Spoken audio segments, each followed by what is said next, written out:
Okay, so next tutorial naman natin, not or equal to. So, di ba sa isang tutorial natin, equal to ginamit natin. I-return niya true or false. Parehas din doon, true or false i-return. So, kapag ginamit naman natin to dito, x pati y, i-return niya ay true kasi hindi sila parehas. So, kapag parehas naman, i-return false. So, depende kung ito gagamitin nyo equal to or not equal to. So, okay, so example lang to, hindi nating pagan sa program talaga.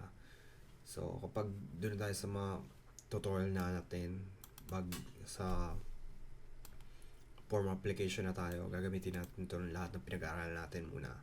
So, basic, so hindi pa dapat pag-aralan natin yung basic. So, importante talaga yung basic. So, kung ano nyo, pwede nyo i-skip to.